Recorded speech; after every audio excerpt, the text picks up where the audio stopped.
Halo Sobat Dunia Seribu Besar, semoga Sobat selalu diberi kesehatan, panjang umur, dan rizki yang melimpah, amin. Sebelum masuk ke alur ceritanya, jangan lupa dukung channel ini ya dengan klik subscribe, like, komen, dan share, terima kasih. Mari kita lanjutkan perjalanan, Ji Hao. 3 hari kemudian, orang yang dikirim oleh Istana Magi untuk menjemput Ji Hao dan rekan satu timnya, telah tiba. Begitu Yumu dan Feng Xing, yang berdiri di sebuah bukit kecil di samping sungai, melihat beberapa pria mengenakan jubah hitam, menunggangi punggung elang raksasa yang terbang, mereka mulai mengutuk secara bersamaan. Setelah serangkaian kata-kata kotor, mereka menggeram dengan marah, para pengecut dari istana luar ini lagi. Setiap saat, istana Magi akan mengirim tanpa bola ini. Wajah Ji Hao juga menjadi gelap. Yumu, Feng Xing, Taixi, dan Shaoxi telah menghabiskan 1 hari penuh untuk menjelaskan situasi Istana Magi saat ini secara rinci kepada Ji Hao. Setelah bergabung dengan Istana Magi selama setengah tahun, Ji Hao akhirnya mendapatkan pemahaman keseluruhan tentang apa yang disebut Istana Magi. Istana Magi pertama kali didirikan ketika dunia ini masih diperintah oleh 3 generasi pertama Raja Umat Manusia. Pada awalnya, Istana Magus hanya seperti perpustakaan, mengumpulkan semua buku klasik dan pengetahuan yang diciptakan oleh umat manusia, dan memastikan bahwa kebijaksanaan umat manusia akan bertahan dan diwariskan kepada generasi muda. Kembali ketika 3 generasi pertama Raja Umat Manusia menguasai dunia manusia, umat manusia cukup terancam punah. Itu bisa dimusnahkan oleh jenis makhluk lain kapan saja. Oleh karena itu, keberadaan Istana Magus adalah harapan yang memungkinkan umat manusia untuk bangkit. Saat ini, klan manusia tidak terancam punah seperti saat itu. Selama bertahun-tahun, setiap generasi Raja Umat Manusia telah berinvestasi cukup banyak di Istana Magi, yang secara bertahap mengubah Istana Magi menjadi organisasi besar yang kelebihan staf yang menempati terlalu banyak bahan dan sumber daya manusia. Klan dari 4 gurun dan Midland, yang cukup kuat, semuanya telah berusaha sekeras yang mereka bisa untuk melibatkan diri mereka di Istana Magi. Oleh karena itu, saat ini di Istana Magi, orang baik dan jahat bercampur. Dengan kata lain, Istana Magi sekarang dalam kekacauan. Setiap tahun, hampir setiap klan yang kuat dan organisasi besar akan memilih anak-anak berbakat dari jajaran mereka dan mengirim mereka ke Istana Magi. Dengan melakukan itu, mereka tidak hanya dapat menggunakan sumber daya Istana Magi untuk mengolah anak-anak mereka, tetapi mereka juga dapat membangun jalan pintas untuk diri mereka sendiri. Sebuah jalan pintas yang akan memungkinkan mereka untuk melangkah ke kelas administratif yang lebih tinggi dari umat manusia. Hampir setiap anak, yang telah menunjukkan bakat dan memiliki prestasi besar di Istana Magi, dapat bangkit di kota Puban dalam waktu singkat. Inilah sebabnya mengapa kelompok magang kecil seperti Southern Wasteland Society dan Great Dark Ocean Society telah bertarung begitu keras satu sama lain di Istana Magi. Setiap tahun, cukup banyak magang ditemukan tewas di Istana Magi, dan semua kematian mereka terkait dengan konflik antara kelompok-kelompok kecil. Saat ini, Istana Magi secara kasar dapat dibagi menjadi Istana Luar dan Istana Dalam. Istana bagian dalam dipimpin oleh para tetua seperti Wulong Yao dan Kua Fuyan, yang selalu berkonsentrasi untuk membudidayakan magang muda yang menurut mereka berbakat atau memiliki potensi. Mereka dengan hati-hati memilih magi muda elit, yang bisa ditempatkan di posisi penting untuk Istana Magi. Para guru master magi ini lebih peduli untuk menemukan misteri dunia ini dan semuanya terobsesi dengan subjek yang menjadi penelitian utama mereka. Sejauh menyangkut kekuatan, para tetua Istana Dalam, seperti Wulong Yao dan Kua Fuyan, semuanya sangat kuat. Biasanya, para tetua Istana Dalam jauh lebih kuat daripada para tetua Istana Luar. Oleh karena itu, Istana Luar telah cukup ditekan oleh kekuatan para tetua Istana Dalam. Ini adalah sesuatu yang berhasil mempertahankan suasana yang relatif harmonis di Istana Magi, setidaknya sejauh ini tampak cukup damai. Adapun Istana Luar, hampir setiap klan dan organisasi yang kuat memiliki orang-orang mereka yang terlibat dalam Istana Luar. Setiap tetua Istana Luar didukung oleh 1 atau bahkan lebih klan dan organisasi, yang memiliki tujuan mereka sendiri. Menurut Yumu, para tetua Istana Luar itu adalah sekelompok anjing liar yang ganas dan serakah. Yang bisa mereka pikirkan sepanjang hari adalah bagaimana membuka mulut mereka selebar mungkin untuk menggigit sesuatu, apapun itu. Selama mereka bisa mencapainya, mereka pasti akan menggigitnya, bahkan jika itu adalah tumpukan kotoran. Bagaimana Penatua Wulong bisa membiarkan orang-orang ini datang? Kata Ji Hao dengan wajah tegang, sambil melihat elang raksasa yang telah terbang semakin dekat, dan mereka telah menyia-nyiakan 3 hari penuh. Elang yang benar-benar hitam yang memiliki paruh dan cakar yang bersinar seperti kristal, dan lebar sayap lebih dari 10 zang, tampak cukup menakjubkan. Itu melayang di sekitar Ji Hao dan rekan satu timnya untuk sementara waktu, lalu berteriak dengan bangga dan mendarat perlahan di tanah. Mercrow berkokok mencemooh. Elang raksasa ini tampak cukup kuat, namun, itu masih tidak lain adalah burung biasa bagi Mercrow. Mercrow bisa menghancurkan burung bodoh ini hanya dengan 1 cakar. Dari bulu elang raksasa ini, awan asap hitam terus-menerus disemburkan oleh sejumlah besar simbol mantra. Rupanya, elang hitam ini tidak akan pernah bisa terbang dari istana magi ke sini tanpa bantuan simbol mantra itu. 3 pria berjubah hitam berdiri di punggung elang. Seorang pria parubaya di antara mereka melirik Ji Hao dan rekan satu timnya dengan bangga. Matanya tertuju sebentar pada wajah Men-Men dan Shaoxi dengan ekspresi yang sangat aneh, lalu dia berkata dengan suara dingin, apakah kamu orang-orang yang telah melapor ke Istana Magi tentang para idiot klan Gunung Rong yang berniat membunuhmu, murid Istana Magi kami, untuk tambang kristal ajaib? Ini terdengar cukup benar, pikir Ji Hao. Ji Hao maju selangkah, menekan telapak tangan kanannya di dadanya dan membungkuk sedikit kepada pria parubaya itu, lalu menjawab, ya, itu kita. Apakah Anda keberatan jika saya menanyakan nama Anda, Tuan?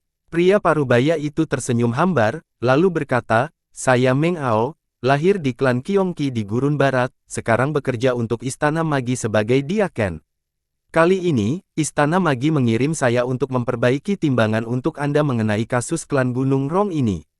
Beraninya penjara klan Gunung Rong dan mencoba membunuh murid Istana Magi kita, bukankah mereka takut diusir dari Midland? Meng Ao kemudian melambaikan tangannya secara umum dan berkata, ayo segera cari orang-orang klan Gunung Rong. Sebelum saya datang ke sini, para tetua mengatakan kepada saya bahwa semua orang yang menindas murid Istana Magi kami harus membayar kesalahan mereka. Ji Hao dan yang lainnya melompat ke punggung elang. Meng Ao kemudian berbalik dan berkata, Nona, tolong pegang teguh, jangan jatuh. Dia menyeringai penuh perhatian pada Men-Men dan Shaoxi. Mata Meng Ao menyapu wajah kedua gadis itu, dengan senyum bangga, lalu menghentakkan kakinya dengan keras ke punggung elang hitam itu. Elang raksasa itu menjerit melengking, bersamaan dengan awan asap hitam menyembur keluar dari simbol mantra di bulunya. Di dalam asap hitam, elang hitam tiba-tiba naik ribuan kaki ke udara, melayang-layang, lalu terbang menuju wilayah baru klan Gunung Rong yang terletak lebih dari 10.000 mil jauhnya. Selama perjalanan, Meng Ao tidak pernah berhenti menggambarkan betapa kuatnya klan Qiqiong bagi Ji Hao. Dia dengan bangga memberitahu Ji Hao dan rekan satu timnya bahwa keluarganya adalah salah satu keluarga kuat peringkat teratas di klan Qiqiong. Dia juga senang memberitahu Ji Hao bahwa dia telah membangkitkan 3.000 titik akupuntur magus, dan hanya selangkah lagi dari puncak level penyihir senior, dan akan masuk ke tingkat raja penyihir, paling lama dalam 10 tahun. Pada saat itu, saya akan dipromosikan, dan menjadi tetua istana luar, gadis-gadis, setelah aku menjadi penatua, jika ada yang berani menggertakmu lagi, beritahu aku. Pada akhirnya, Meng Ao tidak bisa menahan kebanggaannya lagi, dan sebelumnya memulai percakapan dengan Men-Men dan Shaoxi, dengan wajah yang dipenuhi senyuman. Yumu dan Feng Xing saling melirik, lalu tanpa daya menggelengkan kepala ke arah Ji Hao. Seolah-olah mereka berkata, lihat, kami benar, semua tetua dan diaken di istana luar adalah sama, mereka hanya sekelompok. Shaoxi tetap diam, ekspresi wajahnya sedingin biasanya. Dia menatap lurus ke arah Meng Ao, seolah melihat mayat. Matanya terlihat begitu menakutkan bahwa Meng Ao bahkan tanpa sadar menghindari kontak mata dengan Shaoxi, hanya menyeringai dan menatap Men-Men. Adapun Men-Men, dia sama sekali tidak tahu apa yang dibicarakan Meng Ao, dan hanya mengutak-atik sepasang palunya, sambil melihat asap hitam yang menyembur keluar dari bulu elang hitam, dari waktu ke waktu. Dia bertanya-tanya bagaimana elang ini bisa yang tampaknya tidak begitu kuat, membawa sepasang palunya. Meng Ao tidak mendapatkan kekaguman dan keintiman dari Shaoxi dan Men Men seperti yang dia bayangkan, oleh karena itu, wajahnya berangsur-angsur menjadi gelap, bahkan lebih gelap dari wajah hantu. Segera, elang raksasa itu tiba di wilayah baru klan Gunung Rong dan melayang di atas area tersebut. Meng Ao tiba-tiba berteriak marah. Saya Meng Ao, seorang diakon istana magi. Katakan pada pria yang bersalah itu, Iron Yan, untuk keluar dari sini. Dibandingkan dengan beberapa hari yang lalu, desa baru klan Gunung Rong ini telah berubah cukup banyak. Tembok pagar yang dibangun di pintu masuk lembah tidak lagi sama dengan yang dibangun dengan batu. Sebaliknya, sekarang itu adalah dinding pagar yang seluruhnya terbuat dari logam, dan itu 3 kali lebih tinggi dan 2 kali lebih tebal dari sebelumnya. Dinding pagar bersinar dengan cahaya dingin di bawah sinar matahari. Formasi sihir besar digambar di dinding pagar setiap 3 zang. Di antara formasi sihir ini, kristal sihir seukuran ibu jari, masing-masing berwarna berbeda, bertatahkan tebal. Para prajurit yang berdiri di dinding pagar semuanya mengenakan baju besi logam yang berat. Armor mereka yang benar-benar tertutup dibuat dengan indah dalam bentuk yang indah, dilakukan dengan keterampilan seperti master. Sebuah totem api timbul di area dada masing-masing armor mereka. Armor hitam dan totem merah membuat kontras yang kuat yang menusuk mata. Ji Hao menggunakan kekuatan spiritualnya untuk mengamati prajurit lapis baja ini dengan cermat, dan segera hatinya tenggelam. Hanya di sekitar dinding pagar panjang 100 zang, Ji Hao sudah menemukan 20 prajurit tingkat penyihir senior. Semua prajurit lain di dinding berada di puncak level junior magus. Jika Anda menambahkan binatang tempur yang tergeletak di samping mereka, kemampuan militer di dinding pagar ini sama dengan kemampuan militer 5 klan Gunung Rong bersama-sama. Kekuatan yang begitu besar dan kuat bukanlah sesuatu yang mampu dibeli oleh klan Gunung Rong. Elang raksasa itu melayang di atas dinding pagar.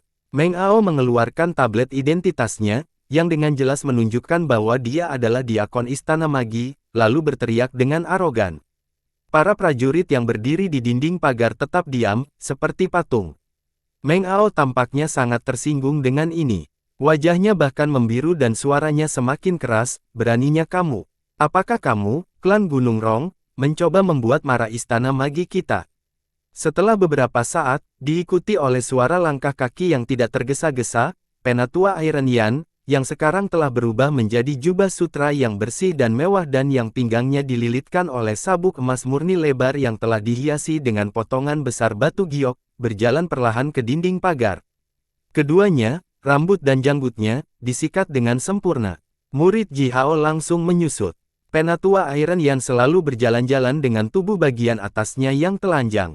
Atau dia akan membungkus tubuhnya dengan sepotong kulit, atau mengenakan kemeja rami sederhana. Dia selalu membiarkan kedua lengan berotot telanjang, karena dengan cara itu pandai besi atau penambangan akan lebih nyaman. Tapi sekarang, Ji Hao kesulitan percaya bahwa pria ini adalah Elder Iron Yan yang sama yang dia kenal selama itu. Murid Ji Hao mulai bersinar dan menyapu jubah sutra Penatua Iron Yan dengan gelombang kekuatan spiritual. Sutra, benar-benar, sutra yang tidak dikelantang yang memiliki warna krem samar, dan dibuat dengan keterampilan yang sangat halus. Meskipun belum diputihkan atau diwarnai, atau jekuart, sutra itu masih terlihat cukup mewah. Rupanya, jubah ini terbuat dari sutra yang telah digulung dari kepompong dengan teknik khusus, dan kualitasnya sangat tinggi. Selain itu, jubah ini juga dijahit dengan indah. Semua garisnya halus dan jubahnya benar-benar ditekan dengan rapi, membuat Elder Iron Yan terlihat sangat tinggi dan kokoh. Klan Gunung Rong tentu saja tidak bisa membuat sutra berkualitas tinggi seperti itu. Terlepas dari jubah mewah ini, rambut dan janggut Elder Iron Yan disikat dengan cermat. Ji Hao bahkan bisa merasakan aroma samar bunga yang dipancarkan dari kepalanya. Bisakah Anda membayangkan? Seorang pandai besi tua, yang telah menghabiskan seluruh hidupnya dengan ranjau, api, balok besi dan palu berat, dengan hati-hati menyisir rambut dan janggutnya sendiri. Dia telah memoles keduanya dengan minyak esensi yang memiliki kelopak bunga yang direndam di dalamnya. Ji Hao mengangkat satu jari dan menunjuk sedikit ke belakang. Diikuti dengan gerakan tangannya, Feng Xing diam-diam melompat turun dari belakang hitam, berubah menjadi siluet kabur dan melesat pergi, tanpa membuat suara sedikit pun. Dia adalah seorang pemanah, hanya jarak yang memadai yang memungkinkannya melepaskan kekuatannya secara maksimal. Yumu memegangi perutnya yang gemuk dan mulai bergumam, "Sial, aku sakit perut, aku pasti makan sesuatu yang cerdik, sial, aku harus pergi ke toilet."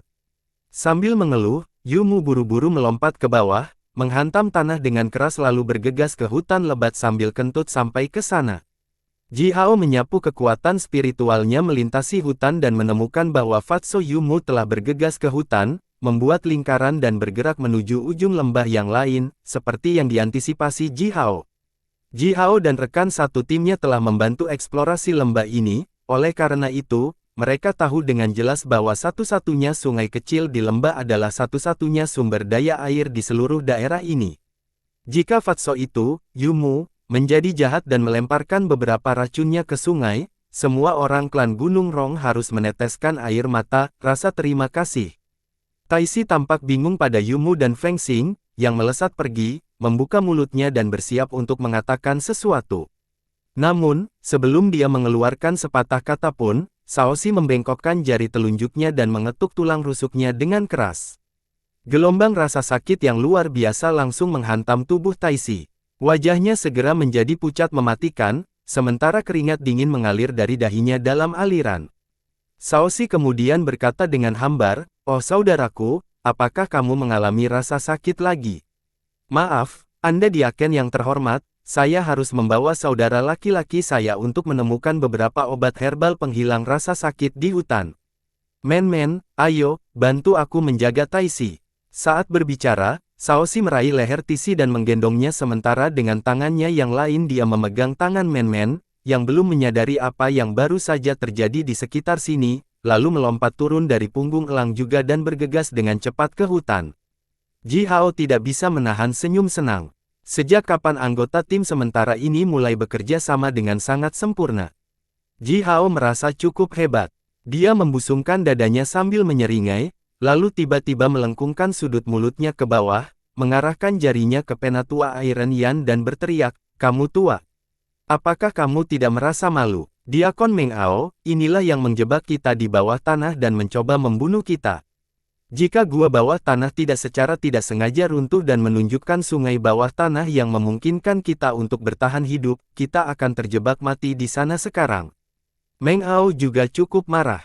Dia merasa sangat tersinggung dengan sikap hambar yang ditunjukkan oleh Elder Iron Yan ini bahwa kepalanya bahkan mulai sakit. Dia telah mengantisipasi bahwa, dihadapkan dengan Diakon Istana Magi, Elder Iron Yan akan menangis menyesal dan meminta maaf terus-menerus. Bahwa dia akan berlutut di tanah dan memohon padanya untuk menunjukkan belas kasihan, untuk tidak menghukum klan Gunung Rong terlalu keras. Yang terpenting, Penatua Iron Yan akan memasukkan banyak barang ke tangannya untuk menyuapnya. Beraninya lelaki tua ini mengangkat kepalanya begitu tinggi dan berdiri dengan tenang tepat di depannya, seorang diakon istana Majus. Meng Ao menjadi semakin marah. Dia bahkan tidak menyadari betapa aneh dan tidak masuk akal alasan-alasan itu, yang digunakan oleh Yumu dan Shaoxi. Dia masih memiliki Ji Hao berdiri di sampingnya. Ji Hao adalah seorang saksi, dengan saksi dan kekuatan istana magi, Meng Ao cukup yakin bahwa klan Gunung Rong kecil yang hanya memiliki total sekitar 200.000 orang, pada akhirnya akan membungkuk di depannya. Hampir melompat ke udara, Meng Ao berteriak, sambil menunjuk ke arah Iron Yan, "Iron Yan, apakah kamu mengakui kesalahanmu?" Iron Yan memandang Ji Hao sambil mengerutkan kening. Jejak kebingungan melintas di wajahnya kemudian segera menghilang. Setelah itu, Iron Yan tertawa santai, memegang tangannya di belakang tubuhnya dan berkata, "Mengapa saya bersalah? Diakon Meng Ao, kami akan melapor ke istana magi Anda dan mencari keadilan." Iron Yan kemudian melanjutkan dengan kasar, "Beberapa anak yang dikirim oleh istana magi Anda ini telah melarikan diri ketakutan ketika perkemahan kami diserang oleh sekelompok binatang buas. Karena itu, ribuan anggota klan kami telah terbunuh. Istana Majus Anda harus mengambil tanggung jawab ini dan memberi kami kompensasi untuk itu." Terengah-engah, Iron Yan berkata, "Saya pikir beberapa anak ini tidak akan begitu tidak tahu malu untuk kembali setelah mereka melarikan diri. Saya telah merencanakan untuk pergi mencari mereka di Istana Magi dalam beberapa hari. Tapi sekarang, karena mereka telah kembali, Diakon Meng Ao, Anda harus memberi kami solusi yang masuk akal untuk ini, kami menginginkan keadilan. Meng Ao berhenti sejenak, lalu berteriak marah, beraninya kamu. Besian, kamu tidak lain, adalah klan Gunung Rong yang kecil dan kecil. Beraninya kamu memfitnah Istana Magi kami seperti ini. Suara mencemooh datang dari jauh, klan Gunung Rong kecil. Hehe, klan Gunung Rong adalah cabang dari klan Gunung Lai kami. Orang-orang klan Gunung Rong adalah semua klan-klan Gunung Lai kami. Meremehkan klan Gunung Rong sama dengan menghina klan Gunung Lai kita. Kamu, bukan siapa-siapa bernama Meng Ao, apakah kamu mencari masalah? Bersamaan dengan suara ini, seorang pemuda jangkung dan tampan berjalan perlahan ke dinding pagar, sambil dengan bangga menatap Ji Hao dan Meng Ao. Iron Yan membungkuk tersenyum kepada pemuda ini, lalu berkata, Pangeran Su, ini hanya masalah kecil, kamu tidak perlu keluar dari sini sendiri. Pangeran, Ji Hao menatap Meng Ao dengan bingung. Sekarang, wajah Meng Ao telah berubah begitu bengkok, seolah-olah dia baru saja jatuh ke tumpukan kotoran anjing seberat 1000 kilogram. Pangeran Su, Ji Hao menatap dingin ke arah Meng Ao. Orang ini, yang lahir di salah satu klan paling kuat di Gurun Barat, klan Qiqiong, yang dikenal oleh seluruh dunia karena kegilaan dan kualitas militer mereka, selalu dingin dan bangga seperti Raja Singa yang kuat, tetapi sekarang, kebanggaan dan kemarahannya tiba-tiba hilang tanpa meninggalkan jejak sedikit pun, dan dia telah berubah menjadi anjing yang baik dan patuh. Pangeran Su, Meng Ao tiba-tiba membungkuk pinggangnya yang lurus. Wajahnya yang dingin tiba-tiba dipenuhi dengan seringai lagi. Dia menyeringai seperti petunia yang mekar, sementara ekspresi wajahnya berubah menjadi sangat sopan dan lembut. Saya tidak pernah berpikir bahwa saya akan bertemu Yang Mulia secara langsung di sini, Meng Ao merasa begitu. Bola mata Meng Ao berputar dengan cepat di rongga matanya saat dia mencari beberapa kata-kata bagus di kepalanya. Dasar idiot rendah yang bodoh. Pemuda jangkung dan tampan, yang wajahnya sesempurna patung dan tanpa cacat, melepaskan rasa kekuasaan yang memerintah dan khusus dan berkata dengan kasar dan dingin, jangan jelaskan. Baru saja, Anda menghina klan Gunung Rong, apakah Anda mencoba memprovokasi keluarga Gunung Kebohongan kami? Aku akan mengirim pertanyaan mengenai hal ini ke Istana Majus. Mendengar kata-kata pemuda ini, keringat dingin langsung menyembur keluar dari dahi Meng Ao. Dia tertawa hampa, sementara bola matanya berputar di rongga matanya. Dia menekuk pinggangnya lebih dalam, membuat tubuhnya sekarang terlihat seperti bakso besar. Ego dan kebanggaan yang dia tunjukkan kepada Ji Hao selama perjalanan mereka ke sini, telah lama hilang. Kamu bukan siapa-siapa selain Diakon Istana Majus, bahkan bukan seorang tetua. Beraninya kamu berteriak pada kami dengan arogan dan menyatakan gunung besi bersalah tanpa bukti apapun. Kata Pangeran Su, dia memegang tangannya di belakang tubuhnya. Jubah sutranya yang berwarna keperakan muda berkilauan di bawah sinar matahari. Kualitas jubahnya terlalu bagus. Jika dilihat dari sudut Meng Ao, Pangeran Su dibungkus oleh lapisan cahaya perak setebal lebih dari 1 kaki. Di dalam cahaya, simbol mantra seukuran kepala lalat yang tak terhitung jumlahnya melesat keluar, dari waktu ke waktu, meledak di udara seperti kembang api kecil. Kemudian mereka berubah kembali menjadi gumpalan asap keperakan samar dan bergabung dengan cahaya keperakan sekali lagi. Tanpa diragukan lagi, jubah perak ini adalah harta sihir yang memiliki kekuatan pertahanan yang sangat besar. Ji Hao percaya bahwa jubah perak ini, yang tampak tipis dan lembut, memiliki kekuatan pertahanan yang lebih besar daripada baju besinya yang ketat. Adapun alasan mengapa Meng Ao tiba-tiba berubah menjadi ludah yang menjilati, seperti anjing yang bahkan tidak berani berbicara, Ji Hao kurang lebih memiliki beberapa petunjuk. Pangeran bukanlah gelar yang dapat Anda tambahkan dengan bebas ke diri Anda sendiri. Dewa Api, salah satu dari 3 generasi pertama Raja Umat Manusia, lahir di keluarga Gunung Lai, saat ini tidak dapat ditemukan. Tidak ada yang bisa tahu pasti apakah Dewa Api masih hidup.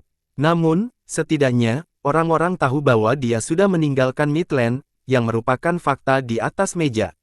Oleh karena itu, Pangeran Klan Gunung Lai saat ini tentu bukan putra dari Dewa Api yang legendaris itu.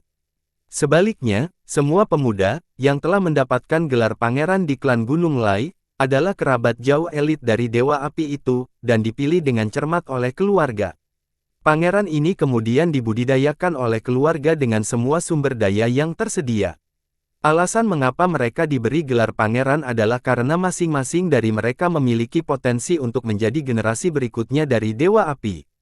Mereka semua memiliki potensi yang cukup untuk mencapai level Dewa Api, yang merupakan arti sebenarnya yang tersembunyi di balik gelar pangeran mereka. Karena dia sudah mendapatkan gelar pangeran, Pangeran Su ini tentu saja cukup berbakat dan kuat. Selain itu, dia pasti memiliki sekelompok besar tetua dari keluarga Gunung Lai yang mendukungnya, dan sekelompok besar orang Majus yang kuat dari keluarga Gunung Lai atau klan cabang mereka yang bekerja untuknya. Dia pasti memiliki pasukan elit di bawah komando langsungnya. Selain itu, dia juga memiliki wilayah pribadi yang luas dengan miliaran pembayar pajak. Setiap pangeran dari keluarga Gunung Lai adalah makhluk yang sangat kuat. Jika Meng Ao akan menjadi salah satu pewaris klan Qiqiong, dia masih bisa menjaga pinggangnya tetap lurus di depan Pangeran Su, tetapi sayangnya, dia hanyalah anggota klan biasa dari klan Qiqiong. Bidak catur yang telah dikirim ke Istana Magi oleh klan Qiqiong, mencari keuntungan klan. Sebagai bidak catur kecil, bagaimana mungkin Meng Ao berani menunjukkan rasa tidak hormat atau sedikit kemarahan di depan pangeran yang begitu kuat? Dia hanya bisa menekuk tubuhnya dan berpura-pura menjadi anjing yang baik. Ji Hao menghela nafas, melompat turun dari belakang elang, berdiri di depan dinding pagar, mengangkat kepalanya menatap Pangeran Su, lalu berkata dengan tenang, "Pangeran Su, saya Ji Hao. Elder Iron yang telah menjebak kami di bawah tanah dan mencoba membunuh kami, hanya untuk tambang kristal ajaib. Sehubungan dengan ini, klan Gunung Rong harus mengakui kesalahan mereka kepada Istana Majus kita dan menunjukkan permintaan maaf mereka." Sikap dan kata-kata Ji Hao telah menakut-nakuti Meng Ao sampai-sampai seluruh tubuhnya bahkan basah oleh keringat dingin. Dia buru-buru berteriak, "Ji Hao, menurutmu kamu siapa? Beraninya kamu berteriak di sekitar sini? Diam saja, jangan berani membuat kami kesulitan.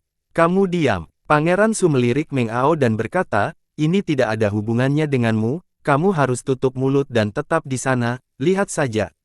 Aku tidak akan memberimu masalah. Nanti, kamu bisa kembali ke Istana Magi dan memberitahu orang yang lebih tua apa yang sebenarnya terjadi, kamu hanya perlu memberitahu mereka apa yang terjadi di sekitar sini, itu satu-satunya pekerjaanmu." Petik 2. Sedikit tersenyum, Pangeran Su membungkuk sedikit, dan menatap Ji Hao, mengangguk lembut dan berkata, "Kamu mengatakan bahwa kamu terjebak di tambang bawah tanah tetapi bagaimana kamu bisa keluar?" Ji Hao sekarang bisa dengan jelas melihat wajah Pangeran Su. Itu adalah wajah yang sangat tampan dan jantan. Cahaya matanya begitu terang dan lebat, seolah-olah Anda bahkan bisa menyentuhnya. Ketika dia berbicara, bibirnya yang tajam hanya bergerak sedikit, yang membuatnya terlihat seperti orang yang berhati sangat tegas. Setiap kali Pangeran Su berbicara, rasa kekuatan yang sangat besar yang terasa sekuat tsunami, akan menukik ke arah Ji Hao. Dengan bantuan kekuatan spiritualnya, Ji Hao merasakan dengan jelas bahwa bahkan tidak ada sebutir pasir pun yang didorong oleh rasa kekuatan yang besar ini. Tapi memang, dia merasakan tekanan besar yang menekan tubuhnya dengan keras. Ji Hao merasa seperti tiba-tiba dihancurkan oleh gunung. Diikuti oleh ledakan teredam, betisnya telah tenggelam seluruhnya ke tanah. Tekanan mengerikan terus ditambahkan pada tubuh Ji Hao dari segala arah. Itu seperti pasir hisap, yang menekan tubuhnya ke tanah sedikit demi sedikit. Secara bertahap, kekuatan mengerikan ini mulai mengebor tubuh Ji Hao melalui telinga, mata, hidung, dan mulutnya. Jelas bahwa Pangeran Su tidak ingin Ji Hao berbicara. Ji Hao menarik napas dalam-dalam dengan susah payah, mengumpulkan kekuatannya ke paru-parunya dan mulai berbicara dengan keras setelah mencibir. "Bagaimana kita bisa keluar? Nah, itu karena bahkan dewa-dewa sejati di surga pun tidak tahan melihat kita terjebak mati di bawah sana. Mereka membiarkan dinding batu sedikit retak, menunjukkan sungai bawah tanah. Kami keluar di sepanjang sungai." Pangeran Su sepertinya sedikit terkejut dengan Ji Hao. Seolah-olah dia tidak percaya bahwa Ji Hao masih bisa berbicara di bawah tekanan besar yang dilepaskan olehnya. Tetap diam beberapa saat, Pangeran Su tersenyum hambar dan menjawab, "Kamu baru saja berbohong. Ji Hao, kamu telah menjadi pembohong yang terampil di usia yang begitu muda, sayang sekali." Memang, tambang kristal ajaib terletak di daerah ini tetapi semua ini tidak ada hubungannya denganmu. Anda dipercayakan oleh Istana Majus, tetapi dihadapkan dengan kelompok binatang buas yang ganas, Anda telah meninggalkan tanggung jawab Anda dan melarikan diri demi keselamatan Anda sendiri. Anda meninggalkan orang-orang klan Gunung Rong. Penatua Iron Yan sedang berpikir untuk pergi ke Istana Magi dan menuntut kalian berenam. Namun, bagaimanapun juga, Penatua Iron Yan adalah tetua yang sangat murah hati dan bijaksana. Dia tidak ingin merusak masa depanmu yang hebat seperti ini, jadi dia memutuskan untuk membiarkan ini pergi. Tapi tidak ada dari kami yang mengira bahwa kamu cukup tidak tahu malu untuk kembali ke sini setelah kamu melarikan diri. Anda mungkin pernah mendengar tentang penemuan kristal ajaib 9, dan tanpa malu-malu kembali, mendambakan bagian dari tambang kristal. Kamu bahkan berani mengajukan tuduhan palsu terhadap Elder Iron Yan. Inilah sebabnya mengapa orang mengatakan bahwa hati manusia tidak seperti di masa lalu. Untuk keserakahan di dalam hatimu, kamu benar-benar telah melakukan sesuatu seperti ini. Pangeran Su mengangkat kepalanya, menghela nafas panjang dan berkata, dalam hal ini, kamu seharusnya tidak menyalahkanku karena mengirimmu kembali ke Istana Magi di bawah penjagaan dan mencari keadilan dari para tetua Istana Magi kamu. Pidato panjang yang dibuat oleh Pangeran Su ini, yang benar-benar mengacaukan benar dan salah, telah membuat marah Ji Hao. Tendonnya mulai menonjol di bawah kulit dahinya, satu demi satu. Bahkan jika Anda adalah keturunan Dewa Api, Anda tidak memiliki hak untuk menyebut putih itu hitam, dan hanya menuduh siapapun yang Anda inginkan. Pikir Ji Hao. Ji Hao mengendalikan amarahnya dengan paksa, menggertakkan giginya, menatap Meng Ao dan berkata dengan marah, Meng Ao, sebagai diaken Istana Magi, apakah kamu hanya akan melihat mereka dengan ceroboh menjebak orang-orangmu sendiri? Meng Ao bahkan tidak berani menatap mata Ji Hao. Dia menghindari poin penting dan berkata, sebenarnya, aku seharusnya tidak menjadi orang yang datang ke sini hari ini. Ji Hao, pesan Anda disampaikan kepada Penatua Wulong Yao dan beberapa tetua lainnya, tetapi, hari ini semua tetua telah dipanggil oleh Raja Umat Manusia dan pergi ke kota Puban, untuk menghadiri pertemuan. Karena Raja Umat Manusia yang telah memanggil, tidak ada yang berani absen dari pertemuan. Batuk malu untuk beberapa saat, Meng Ao tertawa hama dan berkata, maksudku, aku tidak ingin datang, hanya para tetua yang mengirimku ke sini. Ji Hao menatapnya dan berteriak marah, apa yang kamu bicarakan? Kamu diakon Istana Magi, kamu. Sebelum Ji Hao menyelesaikan kalimatnya, ekspresi wajah Meng Ao tiba-tiba berubah dan dia mengangkat kepalanya, mengarahkan jarinya ke Ji Hao dan berteriak, apa yang saya coba katakan adalah, kamu adalah sekelompok anak-anak bodoh yang sembrono. Anda telah menyinggung Pangeran Su. Apa kamu tahu, aku telah melihat orang-orang yang sembrono, tapi aku belum pernah bertemu seseorang yang sebodoh dan tidak tahu malu sepertimu. Meng Ao menggerakkan lengannya dan menunjuk ke desa baru klan Gunung Rong, yang terletak di dalam lembah, dan melanjutkan dengan keras, ini bukan masalah besar tetapi tambang kristal ajaib, apakah kamu benar-benar begitu serakah dan dangkal sampai saat ini sehingga kamu tanpa malu-malu berusaha sangat keras untuk mendapatkan keuntungan dari tambang kristal kecil itu? Apakah kamu tidak melihat sesuatu yang berharga sepanjang hidupmu? Ji Hao sangat marah dengan perubahan mendadak Meng Ao sehingga dia bahkan memiliki gumpalan asap yang membubung dari kepalanya. Kekuatannya secara otomatis diaktifkan, menyembur di dalam tubuhnya seperti aliran api yang membara. Benar-benar ada gumpalan asap yang membubung perlahan dari telinga, mulut, dan lubang hidungnya. Bersamaan dengan ini, rambut panjangnya yang menggantung longgar di punggungnya melayang satu demi satu. Dari setiap helai rambut, aliran api yang sangat tipis menyembur keluar. Tidak lama setelah itu, semua rambut Ji Hao berubah menjadi api dan naik ke udara, tampak seperti jubah berapi-api yang berkibar di belakang tubuh Ji Hao. Di dalam ruang spiritualnya, pedang batu yang tidak disebutkan namanya mulai bergetar sambil menghasilkan suara bernada tinggi dari waktu ke waktu. Senjata suci buatan alami ini telah terkubur di bawah tanah dan telah tertidur lelap sejak terbentuk. Sekarang setelah dibangunkan oleh Ji Hao, ia tidak sabar untuk meminum darah. Meng Ao, Istana Magi telah mengirimmu ke sini untuk mencari keadilan bagi kami. Kata Ji Hao kata demi kata, sambil menggertakkan giginya. Serangkaian tweedle keperakan datang dari jauh di dalam lembah. Bersamaan dengan itu, embusan angin sejuk bertiup. Dibanjiri angin, kabut berair kabur menyembur keluar dari lembah seperti aliran air, menyapu dengan cepat di atas pepohonan dan bunga. Akhirnya, itu menabrak dinding pagar, menggulung di sepanjang itu dan akhirnya membungkusnya seluruhnya. Bunga-bunga putih bercahaya seukuran kepalan tangan mengambang di atas kabut, berguling bersamanya. Bunga-bunga ini berwarna putih bersih, memiliki bentuk yang sangat indah dan aroma yang harum. Ketika aliran kabut menabrak dinding pagar, kelopak bunga putih itu saling berdentang, mengeluarkan suara giok retak seperti suara. Puluhan gadis tinggi dan langsing, sangat cantik, yang memiliki kulit putih dan lembut, bibir seperti ceri, dan mengenakan gaun panjang putih, menginjak-injak kabut dan perlahan berjalan keluar dari lembah. Beberapa dari gadis-gadis ini memegang botol giok yang berisi cairan yang tidak diketahui dengan aroma bunga yang enak, dan anggur yang berbau cukup enak. Beberapa dari mereka memegang nampan giok besar, berisi mutiara berharga bersinar yang berguling-guling di atas nampan itu dan anggur ajaib perak. Beberapa dari mereka membawa pedupaan yang diukir dari kristal ajaib, tidak ada api yang menyala di dupa itu, sebaliknya, hanya bahan beraroma yang terbuat dari es hitam berusia 10.000 tahun, yang perlahan-lahan menguap oleh kekuatan sihir dan melepaskan aroma samar yang menyenangkan melalui kabut es. Aroma semacam ini sangat murni, tanpa dicampur dengan sedikit pun bau kembang api. Aromanya menyebar bermil-mil di sepanjang angin, membuat orang merasa sangat bersih dan elegan. Masing-masing gadis ini diikuti oleh Ais Chi, atau Ais Luan. Hewan-hewan langka dan ajaib ini juga berwarna putih bersih, dan semuanya memiliki kristal es halus yang terus menyembur keluar dari tubuh mereka, membentuk awan es di bawah tubuh mereka yang menahan mereka di udara, beberapa meter dari tanah. Ais Chi dan Ais Luan ini tampaknya dipilih dengan cermat. Setiap Ais Chi panjangnya kurang dari 3 kaki, terlihat seperti kristal dan menggemaskan, sedangkan setiap Ais Luan panjangnya sekitar 2 kaki dan sangat indah.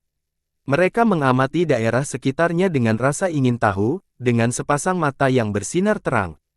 Meskipun hewan ajaib ini relatif kecil dalam bentuk, rasa kekuatan yang dilepaskan dari tubuh mereka sama besarnya dengan penyihir senior. Ekspresi wajah Meng Ao tiba-tiba berubah lagi.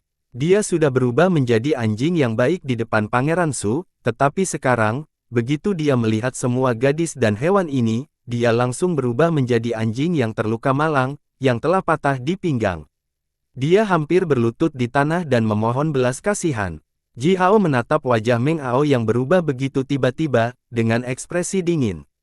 Tanpa ragu, jika bukan karena dia masih diakon Istana Magi, Meng Ao akan melompat ke punggung elang hitam dan melarikan diri secepat mungkin. Alasan mengapa dia tinggal di sini bukan karena dia memiliki martabat atau harga dirinya, tetapi dia khawatir jika dia melarikan diri, Ji Hao mungkin menuntutnya setelah kembali ke tempat majus, yang mungkin membuatnya kehilangan posisinya sebagai diakon. Hewan peliharaan akan lebih berguna darimu, kata Ji Hao. Ji Hao telah tinggal di Southern Wastelen selama lebih dari 10 tahun, yang telah membangun kepribadiannya yang lugas, seperti kebanyakan pria Southern Wastelen. Dia tidak bisa menahan diri untuk tidak berteriak pada Meng Ao, Meng Ao, kamu telah mempermalukan Istana Magi dengan sangat buruk. Bahkan hewan peliharaan jauh lebih baik darimu. Hewan peliharaan setidaknya akan mencoba melindungi pemiliknya. Sebagai diaken yang bangga, Meng Ao langsung marah dengan kata-kata Ji Hao. Wajahnya bahkan menjadi hitam. Dia menatap Ji Hao dengan marah, dan akan berteriak, tetapi serangkaian Tweedle keperakan lainnya datang pada saat ini. Tweedle ini, yang mengandung kekuatan dingin yang menusuk tulang, langsung menutup Meng Ao, menyebabkan dia menjadi tidak bisa berani mengeluarkan suara apapun. Kemarahan yang akan dia tunjukkan kepada Ji Hao, juga menghilang seketika karena ini. Pangeran Su, kamu sepertinya telah bertemu dengan beberapa orang jahat yang merepotkan yang mencoba memerasmu. Suara yang jernih dan cerah yang terdengar seperti batu giok berdentang dan sedingin retakan gunung es, datang dari jauh. Suara itu sama kuatnya dengan suara yang diciptakan ketika pedang ditarik keluar dari sarungnya. Ji Hao mengguncang tubuhnya sedikit.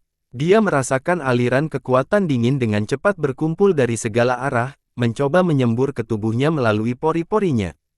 Ji Hao buru-buru mengaktifkan semua kekuatannya dan melancarkan serangan balik ke aliran kekuatan dingin itu. Setiap pori-porinya menyemburkan aliran besar kekuatan panas yang menyengat dan bentrok dengan aliran kekuatan dingin itu. Seiring dengan suara swooshing, kabut putih dingin naik di sekitar tubuh Ji Hao, membentuk angin puyuh kecil dan membungkus seluruh tubuh Ji Hao. Bahkan tanpa menunjukkan wajahnya, orang yang baru saja berbicara. Dengan Pangeran Su telah melancarkan serangan fatal ke Ji Hao. Pantas saja kamu berani memeras Pangeran Su, kamu memang memiliki kekuatan dalam dirimu. Diikuti oleh serangkaian langkah kaki ringan, seorang pemuda, mengenakan jubah panjang perak, menginjak-injak kabut es dan berjalan dengan elegan. Mark Crow sedikit berkokok dan tiba-tiba melebarkan tubuhnya menjadi beberapa zang panjang.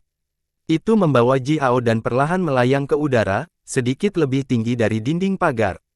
Menatap pemuda yang berjalan perlahan, Ji Hao tidak bisa menahan diri untuk tidak diam-diam memuji pemuda ini atas penampilannya di kepalanya. Pemuda ini bahkan lebih tampan dari Zhurong Tianming, dan menunjukkan sikap yang mengesankan secara alami dengan setiap gerakan kecil yang dia buat. Perilaku seperti itu hanya dilihat Ji Hao dari Zhurong Tonggong sejauh ini. Pemuda ini memiliki rambut perak, alis dan pupil, dan kulitnya lembut dan sehalus batu giok berkualitas tinggi. Memegang alat musik giok gesek berbentuk aneh yang hanya memiliki 3 senar, pemuda ini berjalan perlahan. Kemanapun dia berjalan melewatinya, semua orang klan Gunung Rong akan berlutut dengan tergesa-gesa dan memberi hormat padanya.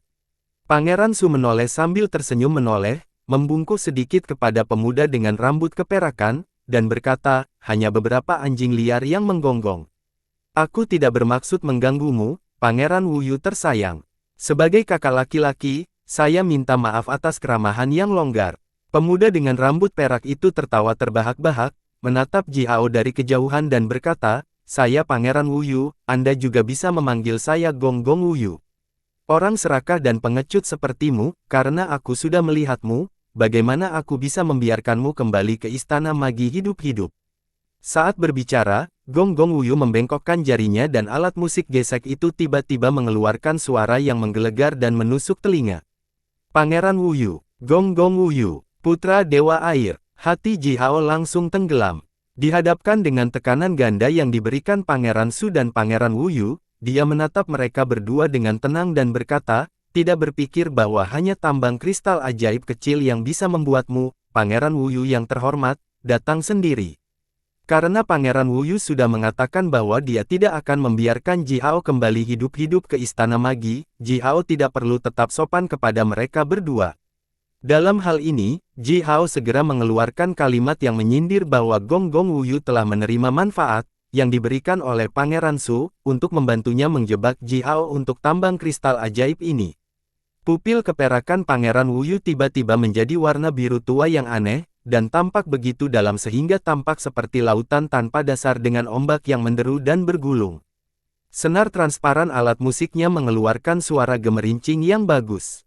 Sambil dengan lembut memainkan alat musik gesek engan jari-jarinya yang panjang dan cantik seperti batu giok, Pangeran Wu Yu menjawab dengan hambar, kamu anak kecil yang tidak tahu malu, beraninya kamu berbicara denganku, Gonggong Wu Yu, secara tidak adil seperti itu. Bagaimana aku bisa mengkhianati kejujuranku untuk kekayaan sekecil itu? Pangeran Su berdiri di samping Pangeran Wu Yu, tertawa dan berkata, orang kotor dan tidak tahu malu secara alami memiliki pikiran kotor dan tidak tahu malu di dalam pikiran mereka. Bagaimana mungkin mereka bisa memahami semangat hormat dan jujur dari seorang pangeran sepertimu? Pangeran Wu Yu menghela nafas pelan, menatap Ji Hao dan berkata dengan suara lembut namun dingin, saya datang ke sini karena Pangeran Su telah membangun istana luar rumah baru. Sebagai tamu, saya datang untuk mengucapkan selamat kepadanya atas selesainya istana luar rumah baru ini. Aku tidak berpikir bahwa aku akan bertemu denganmu, sekelompok orang tak tahu malu yang ingin memeras keluarga Gunung Lai di sini, sangat menghina. Yah, aku tidak tahan untuk berbicara satu kalimat lagi padamu. Engkau telah menodai mataku, telingaku, dan mulutku. Penjaga, tangkap anak ini dan penggal dia. Aku akan mengirim kepalanya kepada Raja Umat Manusia sendiri, dan mencari keadilan untuk keluarga Gunung Lai. Teriakan bergema datang dari sisi lain dinding pagar tepat setelah Gonggong Wu Yu memberi perintahnya. Puluhan prajurit berotot, mengenakan baju besi skala naga hitam, memegang pedang tajam panjang yang berbentuk tidak berwarna, bergegas sambil melepaskan kekuatan besar dan dingin dari seluruh tubuh mereka. Mereka menginjak-injak tanah, tetapi kabut seperti riak air secara alami naik dari bawah kaki mereka bersama dengan suara air yang bergemerincing. Para prajurit ini dengan cepat bergegas, melompat melintasi tembok pagar dalam sekejap mata dan bergegas menuju Ji Hao. Mark Crow mengeluarkan suara yang panjang dan melengking, mengepakkan sayapnya, bersiap untuk berubah menjadi seberkas cahaya api dan naik ke langit. Para prajurit ini hanya magi senior biasa, mereka tidak mungkin terbang. Oleh karena itu, selama Mark Crow naik tinggi ke udara, tidak satu pun dari penjaga Pangeran Gonggong ini yang bisa membahayakan Ji Hao. Namun, tepat setelah Mark Crow meregangkan sayapnya, hembusan angin kencang bertiup dari belakangnya. Itu adalah Meng Hao, memegang tombak panjang berbentuk persegi berwarna putih keperakan, 3 kaki, dan menusuk sayap kiri Mark Crow. Kepala tombak sepanjang 3 kaki dan 2 inci itu didorong ke tubuh Mark Crow melalui akar sayap kirinya dan keluar dari dadanya. Meledak, teriak Meng Hao. Diikuti dengan suaranya, seberkas cahaya perak melintas di ujung tombak, kemudian ujung tombak tajam itu tiba-tiba meledak, berubah menjadi duri yang tak terhitung jumlahnya dan menembus bagian tubuh Mark Crow yang tersisa bersama dengan suara desiran bernada tinggi. Mark Crow berteriak keras kesakitan. Semua organ dalamnya terluka oleh duri panjang itu, yang kebetulan mengandung kekuatan seperti logam. Di dalam tubuh Mark Crow, otot-otot, pembuluh darah, dan meridiannya, di mana-mana yang telah disentuh oleh duri itu, semuanya meledak. Sejumlah besar darah menyembur keluar dari tubuh Mark Crow. Mark Crow membuka paruhnya lebar-lebar dan mencoba berkokok, tetapi aliran darah segera menyembur keluar melalui tenggorokannya, melumpuhkannya dari mengeluarkan suara apapun. Setidaknya 1000 duri logam panjang telah menembus tubuh Mark Crow. Mark Crow secara naluriah mengaktifkan kekuatannya dan menyembuhkan luka-luka itu, namun, setelah luka-luka itu sembuh, duri panjang itu masih tetap ada di tubuhnya. Mark Crow mencoba mengepakkan sayapnya dan terbang kembali ke langit, tetapi begitu ia menggerakkan sayapnya, duri tajam yang tak terhitung jumlahnya menembus lagi dari dalam tubuhnya melalui luka yang sudah sembuh, dan lebih banyak darah menyembur keluar. Akhirnya, Mark Crow kehilangan kendali atas bagian kiri tubuhnya, dan menghantam tanah dengan keras. Meng Hao tiba-tiba melancarkan serangan mendadak terhadap Crow. Meskipun serangannya tidak cukup kuat untuk membunuh Mark Crow, dia telah berhasil menghentikan Mark Crow dan Ji Hao melarikan diri. Kau, murid Tuan Gagak bahkan mulai berkobar, sementara ia menatap para prajurit yang telah diperintahkan oleh Pangeran Wu Yu dan ia berkokok keras pada Ji Hao. Ji Hao telah menemani Mark Crow sejak dia masih kecil, tentu saja, dia bisa mengatakan apa yang dimaksud Mark Crow dengan kaunya, pergi, lari sendiri, tinggalkan saja aku. Tapi, bagaimana Ji Hao bisa meninggalkan Tuan Gagak dan lari sendiri? Sejak Ji Hao bisa berjalan, dia mulai bergaul dengan Mark Crow, duduk di punggung Mark Crow dan terbang mengelilingi seluruh gunung hitam emas. Ketika dia sedikit lebih tua dan telah membuat beberapa prestasi sehubungan dengan kultivasi, mantra dan dari 9 kata rahasia, dia menjadi cukup berani untuk bergaul dengan Mark Crow di sekitar hutan, dan membuat sekelompok teman non-manusia, seperti Hang Luo. Tuan Crow seperti saudara sejati dan tutor bagi Ji Hao. Melihat duri panjang yang menembus tebal dari tubuh Mark Crow, kemarahan Ji Hao langsung meledak di dalam hatinya. Dia menoleh ke Meng Hao dan menggeram, Meng Hao. Aku bersumpah, aku pasti akan membunuhmu suatu hari nanti. Meraih Mark Crow dari tanah, dan emas Ji Hao tiba-tiba mengembang di dalam ruang spiritualnya. Seiring dengan ekspansi, awan kabut ungu kabur menyembur keluar dari tubuhnya, yang segera mematahkan aliran kekuatan dingin yang dilepaskan oleh Pangeran Wu Yu dan telah melilit tubuhnya. Segera setelah itu, angin kencang mulai mengelilingi tubuh Ji Hao. Ji Hao memegang Tuan Crow, mengubah tubuhnya menjadi embusan angin dan bergabung dengan angin kencang itu, berniat untuk melarikan diri. Lai, dua pemuda yang berdiri di belakang Meng Hao secara bersamaan berteriak, sambil mengunci jari-jari mereka menjadi gerakan tertentu ke arah Ji Hao, pupil mereka mengeluarkan cahaya hijau tua. Tanaman merambat bengkok yang tak terhitung jumlahnya tiba-tiba tumbuh dari tanah, menutupi seluruh area dalam radius puluhan meter. Tanaman merambat itu berputar dan terjalin satu sama lain, menghalangi angin, bahkan menghalangi udara, dan juga mematahkan sihir pelarian angin Ji Hao. Selain itu, ribuan tanaman merambat setipis rambut namun kokoh dan tajam seperti besi dengan cepat bergerak menuju Ji Hao. Sepertinya ingin membungkus tubuh Ji Hao. Setiap tanaman merambat itu dihiasi dengan duri beracun, tanpa diragukan lagi, bahkan sentuhan ringan oleh duri ini pada kulit akan menyebabkan luka yang sangat jelek. Meng Hao, teriak Ji Hao sekali lagi. Semua akupuntur magus Ji Hao yang terbangun menyala secara bersamaan. Jumlah kekuatan yang terkandung dalam masing-masing magus acupoints ini sama dengan jumlah total kekuatan Ji Hao ketika dia masih di puncak level junior magus. Selain itu, kekuatan senior magusnya lebih murni, dan dapat sepenuhnya diaktifkan dalam waktu singkat, sehingga memungkinkan untuk memberikan efek yang jauh lebih besar. Seluruh tubuh Ji Hao mulai berkobar, menyemburkan api hampir gila-gilaan. Mark Crow mengeluarkan kau beresonansi lagi, sambil meletakkan salah satu cakarnya di bahu Ji Hao. Cakarnya merobek kulit Ji Hao dan tenggelam ke dalam tubuh Ji Hao, terhubung dengan meridian garis keturunan gagak emas yang paling penting di dalam tubuh Ji Hao. Saat berikutnya, semua kekuatan Mark Crow, yang merupakan kekuatan garis keturunan gagak dingin murni dan mengandung sedikit persentase kekuatan gagak emas yang paling kuno dan asli, telah disuntikkan ke tubuh Ji Hao.